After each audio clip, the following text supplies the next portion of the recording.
your boy Tony. And I'm Big Joe. How y'all folks doing today? So here today is our first episode of Let's Talk Wrestling, and it is our first episode, and it's going to be just open conversation, It's free conversation. It's just what's going around in our minds. So at this timing point, we are going to talk about our top 3 favorite superstars. Of all time. And like I said, it's open conversation. So as we start off our first show, our first episode, number one, let's start off with my pal right here, Big Joe. Now, who's your number 3 superstar? Like your lead superstar? Well, he's not my least, but sadly he's not my first. But I have to go with the Nature Boy. The Nature Boy, Ric Flair. Wow. You put Nature Boy at number 3. I know. A 16-time World Heavyweight Champion. The jet flying, limousine riding, son of a gun superstar at number 3. Tell me why you put him at 3, Joe. I put him at 3 because my number 2 is I think is a little more bright. We'll get into that a little bit better, but we'll get into that later. My number 3 though is the Nature Boy Ric Flair, but he is my number 3 though. So that means that he is one of my favorites, man. And there was another superstar that would have probably taken his place, but I put Ric Flair there. And the reason I put Ric Flair at number 3 is because I think he's a great wrestler. He's a great heel. I don't think anybody will ever be an awesome heel as much as Ric Flair. I mean, he is the bad guy. He is the dirty player. You know, he does the back scratching, the eye poking, the nut cracking, the knee bashing, and the woo. He does it all. I just like how it comes from the inside. How I don't know if he's been holding it all day, stomach. It comes from way. Give me a good one, Tony. Give me a good one. Woo! Something like that. Something like that, man. He's the man. He's a great wrestler. He's funny. I mean, you watch his matches, you're gonna laugh, but you're also gonna be very entertained. He's a great wrestler, great technician. And his figure 4, man. His figure 4 is the shit. But sadly, he is my number 3. But he's not my, I don't consider him my least. I consider all 3 of my top wrestlers number 1. But, of course, we have to fall in the category. So that's why my number 3 is the Nature Boy Ric Flair, the 4 Horsemen. Woo! Who is your number 3? Alright, so my number 3, I'm going to have to go with the Game, Triple H. Time to play the game! I just like the guy, man. I mean, he had a very successful run when he was an active superstar, because now we all know he's in a suit and tie now. So, but as a superstar, I think it was great because of the fact is that when he first came into the business, he was Hunter Hearst Helmsley, but as he slowly became Triple H, I just thought, and he became the Game. I just thought I thought he was great. Like I just liked everything about him. I liked the long short hair. I liked that he was a huge guy. I liked that he was in the Attitude Era at the time. I liked the fact that he became great friends with HBK, Shawn Michaels. I just liked everything about the guy, and I hate to say that he's my number 3, but like you said, we have to fall into category, but I'm just like, I had to put him at number 3. After all, he is a 14-time WWE champion. He is the Game, Triple H, and what excites me about the guy is just that he had great sayings. He said he was the king of kings, the measuring stick of this business. He was taught how, as a coincidence, your number 3 taught my number 3 how to be a 14-time WWE champion. And it just so happened to end up that way. But I mean, it's like I chose him at number 3, but I mean, I'll always like Triple H. I'll always like the game. I mean, he is a cerebral assassin and stuff like that. So I mean, I'm gonna go ahead and I'm gonna choose him as my number 3. Another thing I have to add about Ric Flair, now that it's funny that you had mentioned the game, how you mentioned that before he was Hunter Hearns Helmsley, which I thought was a funny gimmick. But one thing I did love about Ric Flair too is Ric Flair has always been Ric Flair, the Nature Boy. He's never had a different gimmick or anything. He was always the Nature Boy, and that's one thing. There's a few other wrestlers that are the same. You know, they've never changed. They always been their first gimmick all the way to the end, till they've retired, and that's one thing I respect. You know, that's one thing that you can say. People, that's how much people love them. They didn't have to try to change their image or their gimmick in order to get fans to follow them. And you know, Triple H did. He was Triple H. He was Hunter Hearns Helmsley, and then he became the Game. You know, but I'm just throwing it out there. You know, it's awesome that Ric Flair is one of the guys that it's been the same since the beginning all the way through the end, man. Right. And also, you have to know that Ric Flair and Triple H were also in the same faction in Evolution. I mean, it just so happened to be, but I mean... And it worked, I was going to say, wasn't the... No, never mind. I was gonna. That was the WCW. I was gonna say, wasn't Triple H part of the Four Horsemen? No, right? No. All he was just like the newer horsemen. No, not like that. All right. But they did serve time as Evolution, the dawning of a new era, as they said, a dawning of a new era. But I thought that was great. So I like your number 3 had. It like corresponded with my number 3. So as we go on to number 2, we are going to talk about our second. How about you start us off? Okay, on my second one, it's easy to say HBK Shawn Michaels. Of course. I mean, I'm from San Antonio.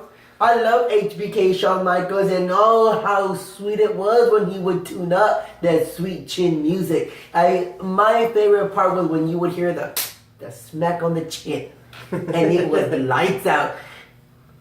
He actually put Ric Flair into retirement with that sweet chin music. He put him into the Hall of Fame, baby.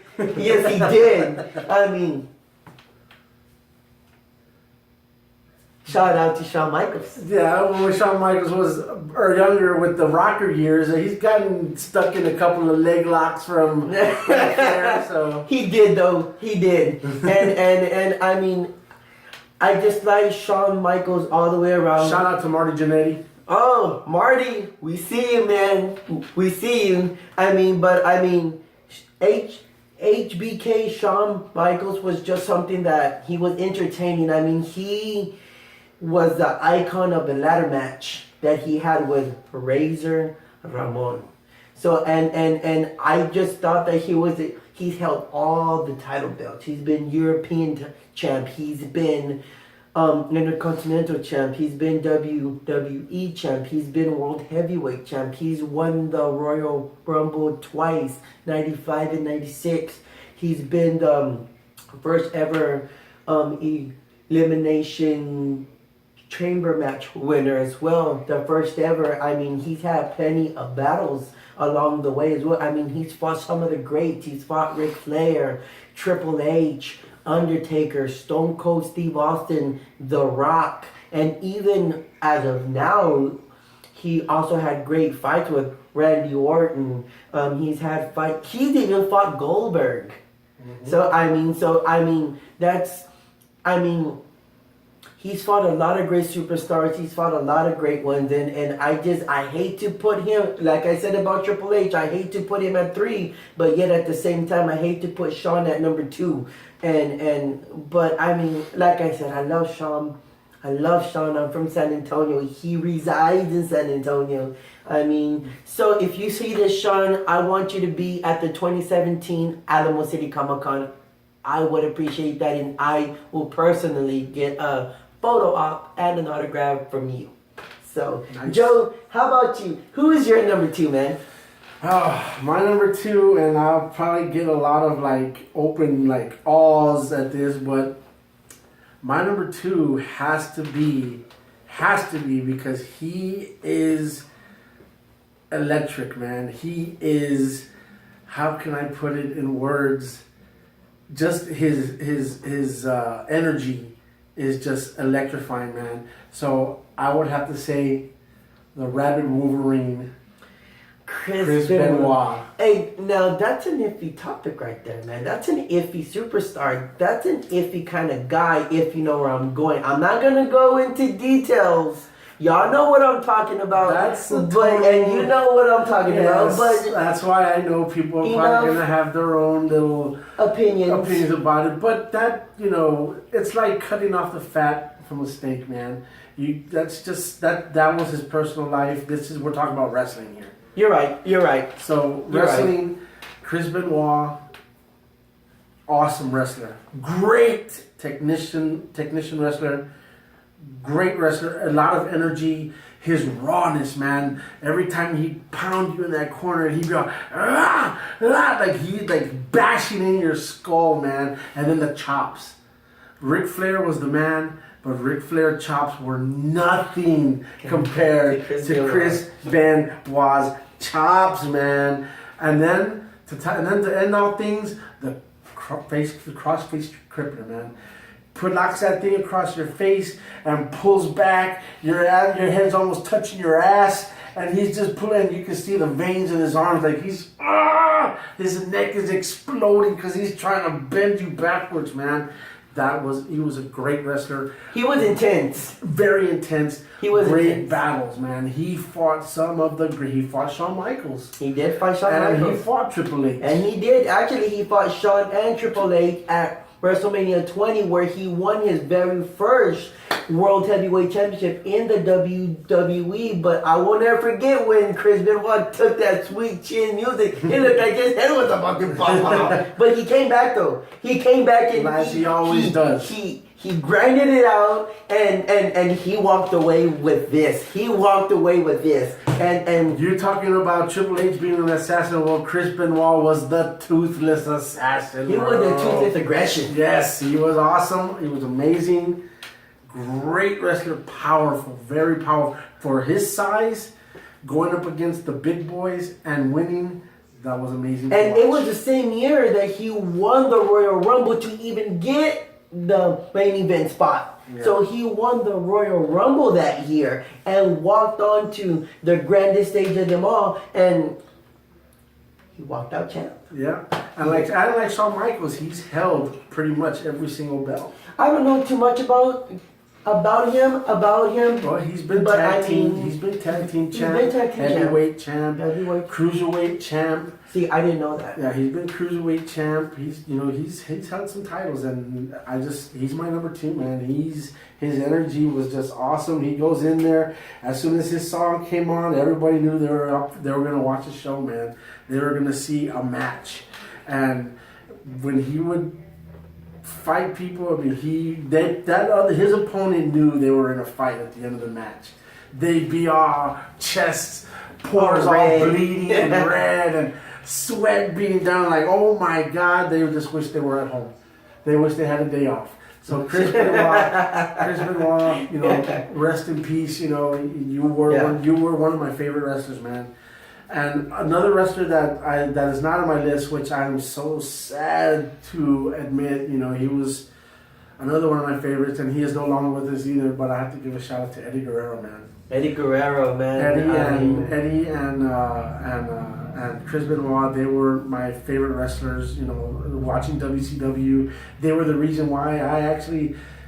It was kind of funny because before I even started watching wrestling, I was just used to watching the old wrestling, man. You know, Hulk Hogan, Macho Man, and stuff. And then I had stopped for a while watching wrestling. And one day I changed the channels and I see wrestling on, and I see these two guys fighting. I didn't know who they are. I really did, because it's been so long since I started watching wrestling. Yeah. And it just so happens the two wrestlers that were actually fighting from the first match that I've seen in years was Eddie Guerrero fighting Chris Benoit. And I went to school the next day, and there was a friend of mine that I had in class, and he was watching wrestling at the time. He was a huge fan, and I just told him, I was watching this wrestling match, man, and there was this guy, awesome high flyer, his name was Eddie Guerrero. He's like, oh yeah. And I told him, then he was fighting this one dude who would make this funny face. He would be all like, and right away he knew what I was talking about. He said, Chris Benoit. And I'm like, dude, it was one of the best matches I've ever seen in my entire life, man. Those two guys went at it. So, shout out to you, Eddie and Chris. You know, we miss y'all, man. Yeah, I mean, it's just so sad that they're not here. I mean, I'm sure they would be great superstars as of now and able to teach the young ones. Yeah. And as of now, but I mean, unfortunately, to circumstances, they're not here anymore. But I also like Eddie. I like Eddie as well. I mean, I like the low rider car. I like that he had he had another car. Like, he had a different car every week. We lie, we cheat, we steal. We lie, we cheat, we steal. Mamacita. Latino heat. Yeah, I mean, he was a great superstar. And the thing I liked about him the most was that he actually took time to not be afraid to speak Spanish. He took time to represent his kind. And I mean his kind as in the Hispanics. It's funny that you say that, though, because one of the video games that I've owned when I had the PS1. PS1, so we know how old he is. The PS1, it was a WCW Nitro. Okay. And that was the coolest game I've ever had. They actually had the real wrestlers. When you would pick your wrestler, they would have the real wrestler on there and have to say like a little comment. And it's funny that you said that about Eddie, because in Eddie, if you picked him, if you pushed his comment twice, he would say his comment in English and in Spanish, and that was really cool. I thought it was funny and it was awesome, and so it was cool. And about that quick, while that you were on that, I was on SmackDown Know Your Role. I was playing that game. I've always been a WWE fan. I mean, not too much into WCW and Nitro, but I mean... That's another show. That's another topic, but no shout out to Eric Bischoff. Forget Eric Bischoff, man. Ted Turner, too. Ted Turner, I'm calling you out. Ted Turner, yeah. But anyways, enough about that with Ted Turner. I was ready about to go off. Okay, so now we hit our number one superstar out of... Number one. Number one. So, we've hit number one. I'll go first. All right. I'll go first. My number one superstar is Scott Hall. I'm going to have to go with Scott Hall, a.k.a. Razor Ramon. I mean, he was a great superstar. I mean, I have him here on the classics. And I also have him here as well on the new one as well. Turn around and see the picture back. And we have him right here. Hey, yo, Chico. I mean, I even have him as a solo superstar as well, but he's somewhere in the back. He can't come out right now. But I like Scott Hall, man. I've always liked Scott Hall. And I mean, what's there not to like about Scott Hall? I mean, I even had the opportunity and the privilege to meet Scott Hall at the Alamo City Comic Con. In where Scott Hall, I hope you're seeing this, because you were the one that held this at the Alamo City Comic Con at the first one here in San Antonio. And I want to thank you. I want to thank Kevin Nash, and I want to thank Six Pack as well for autographing it and holding it and taking a photo op. But I mean, Scott Hall was the greatest. I mean, his skits were great. His acting was okay. But I mean, the chops were hard. The punches, you could hear those punches a mile away. You could hear them a mile away. It didn't matter who he hit. It hurt me. But my most favorite thing about Scott Hall is whenever he first arrived to WCW, and yes, I was hurt inside that he went to WCW. I loved it with Ted Turner. But I mean, WCW, baby. But I mean, when he left the WWF/E, it hurt inside. I ain't gonna lie. It hurt inside, especially whenever he took Kevin Nash as well. It was that was awesome because of them two, they formed one of the most destructive group ever created. The NWO. Oh. And yes, I'm talking to you, Luke Gallows and Carl Anderson. You are not NWO. You are not the Wolf Pack. I mean, if you didn't know. hey, no profanity on here. Hey, calm down. But I mean, we're gentlemen. But I mean, you want. But that's another topic at another time. But I mean, just FYI, Luke Gallows and Carl Anderson, if you didn't know your history. Because the last time I checked, those two were the NWO and the actual outsiders, the actual Wolf Pack, not you guys. Well, anyways, so I like Scott Hall. I liked his finishing move. I liked everything about him. Razor's Edge was great. I thought he was a phenomenal on the mic. But what gets me about him every time is just the way he handled himself, the way he spoke on the mic, the way he spoke in the camera, the way he was like he wasn't trying to arm the main event. That's what I liked about him. And especially when he got to WCW for the first time and the commentators were going absolutely berserk and saying, "What's he doing there? Oh my God," and all this stuff. Be like, when he grabbed that mic, Joe, and I know you remember because since you're a big fan of WCW, it's just that he said, "You know who I am, but you don't know why I'm here." I knew why you were there, Scott Hall, but I mean, because you didn't renew your contract, but I'm out of line there, but it's okay. But I mean, you son of a bitch! You son of a bitch! All right, man. I mean, I like to put it out there, but I mean, who's your number one now? Who's your number one? My number one